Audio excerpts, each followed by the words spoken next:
Good evening, everyone. In this past week's Parsha and in the Parshiot that are to come, we read about the Exodus from Egypt.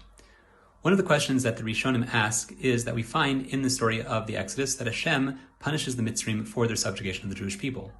And the question is, how can Hashem punish the Mitzrim for their enslavement of the Jewish people when we find that in Parshat Lech Lecha, when Hashem speaks to Avraham Avinu during the Brit Bein V'Tarim about what will happen to his descendants, we find that the subjugation of the Jewish people is indeed prophesied by Hashem. One approach is that while in the Brit Bein V'Tarim Hashem indeed promises Avram Avinu that his children will be subjugated by a foreign nation, we find nowhere in the Brit Bein V'Tarim that has to be done specifically by the Mitzrim.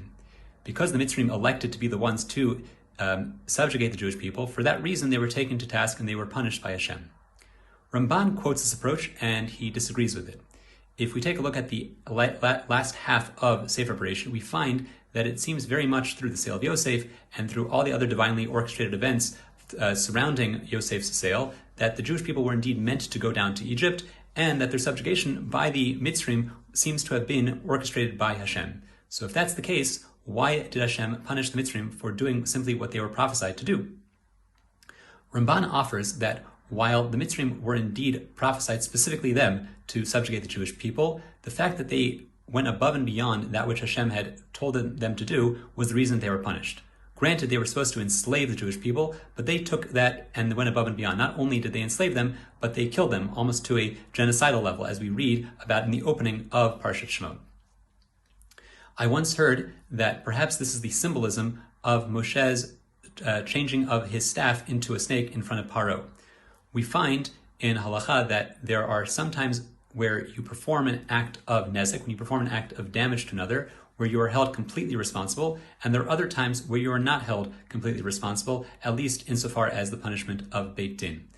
If I were to take a staff and hit someone with it, so I would be held completely responsible. I wouldn't be able to argue, oh, I didn't do this, it was the staff that did this. Of course, the staff is simply an extension of me. The staff is simply doing precisely what I want. For that reason, if I strike someone with the staff, I am held 100% responsible for the damage that ensues. If, however, I were to release an animal, for example, a snake, onto a person, I would not be held 100% responsible for that in Beit Din. I would not be held 100% responsible for the damages that ensued. Why? Because I, as the mazik, I as the one who caused damage, can argue the snake was not a direct extension of me. The snake had to an extent some will of its own, it had some agency of its own. The snake was not a direct agent of mine in causing the damage. I can argue to Beit Din that I didn't cause the damage, it was the snake that caused the damage. This perhaps was a symbolism that Moshe was saying to Paro, that while you started as a staff of Hashem, you started as the direct extension of Hashem's will, you were doing Hashem's will in your subjugation of the Jewish people, that staff turned into a snake. You now have inserted your own agency into this picture, and for that reason, because you have gone above and beyond that which Hashem wanted in your over subjugation of the Jewish people, for that reason you will be punished, for that reason you will be taken to task. There is a lesson for us in this, in that sometimes the Torah tells us to do things which are not always so nice. Even though most of the times the Torah tells us to do things which increase happiness, security for others in a very obvious, direct way, there are sometimes where indeed we are called to do things which aren't so nice. For example, there are times in Hilchot Lashon Hara where I'm actually obligated to go ahead and warn my friend about his dealings with another person of whom I know bad information. If I see that my friend is about to go into business with someone I know to be untrustworthy, not only am I not prohibited from warning him, I have an obligation to go ahead and tell him about that.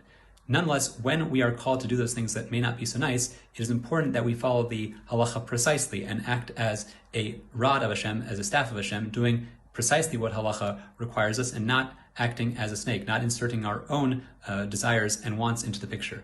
Because when we do that, we become like Paro, not doing the not nice things that Hashem has instructed us to do specifically, but we are inserting our own will, which then we will be taken to task for.